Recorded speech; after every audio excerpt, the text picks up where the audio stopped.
पहा आजचा क्वेश्चन आहे आपला change the tense of given sentence म्हणजे दिलेल्या वाक्याचा काळ बदला. पहिलं वाक्य घेऊयात. She eats a cake. लिहून घ्यात पहिल्यांदा. आता पहा सर्वात पहिले दिलेल्या वाक्याचा काळ ओळखायचा. काय आहे? एस आला आहे म्हणजे हा काळ कोणता असणार आहे? Simple present tense. S for simple, P R for present, T for tense. She eats a cake. 12 हात पाहणार आपण. दुसरं आता कोण असतो? सिंपल पास्ट टेन्स पाहायचा आहे. शी इटचा पास्ट टेन्स काय असतो? Ate. She ate a cake. इथे लिहायचंय simple past tense. Simple future करूयात. करता अधिक विल अधिक V1. She will eat a cake. Simple future tense. आता कंटिन्यूच वाक्य येतं आपल्याला.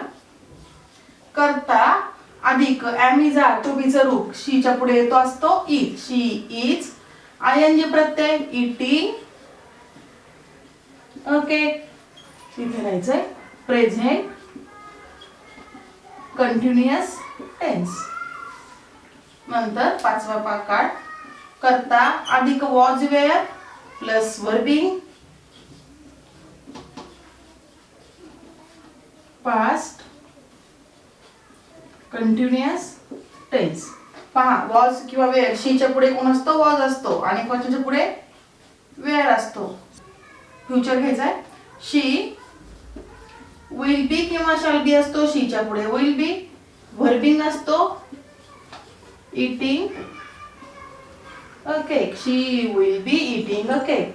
Future continuous tense. पहा वाक्य आपलं 6 काळामध्ये बदलून झालंय. अजून 6 काळामध्ये बदलायचं आहे पण त्याच्या पहिले पुन्हा एकदा पहा.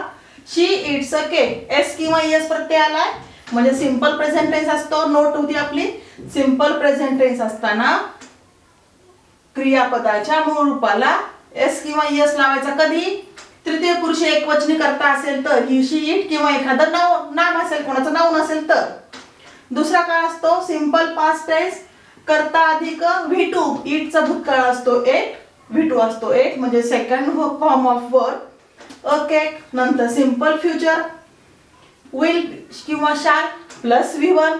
नंतर असतो प्रेझेंट कंटिन्युअस. कंटिन्युअस मध्ये वर्बिंग असतं तिन्ही वेळेस. इथे फक्त टू बी चं रूप चेंज करायचं असतं. प्रेझेंट मध्ये टू बी चं रूप असतं am is are. शीच्या पुढे इज लागतो. पास्ट मध्ये टू बी चं रूप असतं वॉज किंवा वेअर. शीच्या पुढे वॉज लागतो. आणि फ्युचर मध्ये विल बी किंवा शॅल बी असतो पण शीच्या पुढे विल बी लागतो. मग she will be eating a cake. 7वा प्रकार आहे. कोणता असतो 7वा प्रकार? Present perfect tense. याच्यामध्ये हॅव हॅज ची रूप असतात. शी हॅव हॅज आहे त्याच्या पुढे हॅज प्लस पीपी असतो. पीपी म्हणजे क्रियापदाचं तिसरं रूप. It at eaten. काय असतं? इटन असतं. शी हॅज इटन अ केक. 8वा इथे फक्त हॅड करायचा आहे. शी हॅड इटन अ केक. इथे लिहायचंय पास्ट परफेक्ट टेन्स. पहा नंतरचा आहे 9वा काळ. She will have eaten a cake. इथे लिहायचंय future perfect tense. Future perfect tense. Okay. नंतर पहा 10 पाहायचा आहे. 10 मध्ये कोण असतो? इथे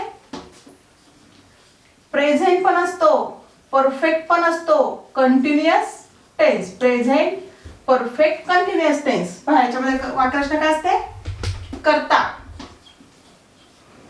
अधिक हॅव किंवा हॅज. शीच्या पुढे हॅज येतो. बीन येतो. शी हॅज बीन. वर्बिंग असतो. शी हॅज बीन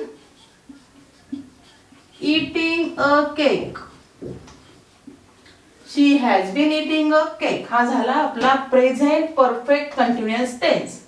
पुढचा असतो पास्ट परफेक्ट कंटिन्युअस टेन्स. पहा काय वाक्य रचना त्याची? करता हॅड बीन, व्हर्बिंग असते इथे म्हणजे व्हर्बच्या मूळ रूपाला आयएनजी प्रत्यय असतो. Eating okay. आणि त्यात शेवटचा आहे आपला फ्युचर परफेक्ट कंटिन्युअस टेन्स. हा काय वाक्य असणार आहे? करता अधिक विल हॅव बीन किंवा शॅल हॅव बीन अधिक व्हर्बिंग आणि कर्म आहे तसंच इटिंग. ओके. हे झाले आपले 12चे 12 प्रकार. पहा इथे सोपं असतं. Has, had, will have, has been verbing, had been verbing, will have been verbing. वाक्यरचना जर ओके एकदम चांगल्या पाठ केल्या तर हा अगदी डाव्या हाताचा खेळ आहे आपला. पहा आता आपण काय करणार आहोत, एक 5 वाक्य देत आहे मी. ते वाक्य तुम्ही काय करायचंय, प्रत्येक वाक्याचा काळ हा 12 प्रकारामध्ये करायचा आहे. नाही आलं तर मला कमेंट मध्ये लिहा तुम्ही. मी तुम्हाला वाक्य सांगते. पहा, I saw a tiger in the zoo. सगळ्यात पहिलं काय करायचं असतं, वाक्याचा काळ ओळखायचा. काळ ओळखून देते मी. पहा, सॉ आलाय म्हणजे सी चा भूतकाळ सॉ असतो. इथे आला आहे simple past tense. Simple past tense सोडून बाकीचे 11चे 11 म्हणजे टोटल 12 काळ तुम्ही करायचे आहेत त्याचे. पुढचं mother monkey has eaten a banana. Has आणि इटन म्हणजे काय आलाय, पीपी पण आलाय, हॅव हॅज आलाय. इथे असणार आहे आपला काळ प्रेझेंट परफेक्ट टेन्स. बाकीचे काळ तुम्हाला करायचे घरी प्रॅक्टिस साठी दिले ते वाक्य. Mother will cook the cake. Will आणि वी वन आलाय म्हणजे इथे आलाय simple future tense. Gardener is watering the plant. Is वर्बिंग.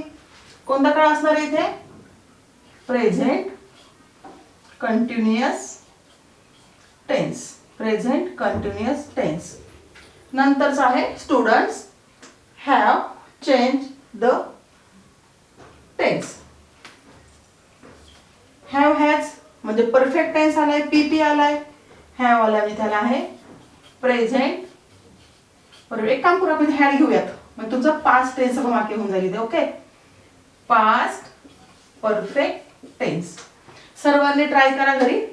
नाही आलं तर मग कमेंट बॉक्स मध्ये लिहा.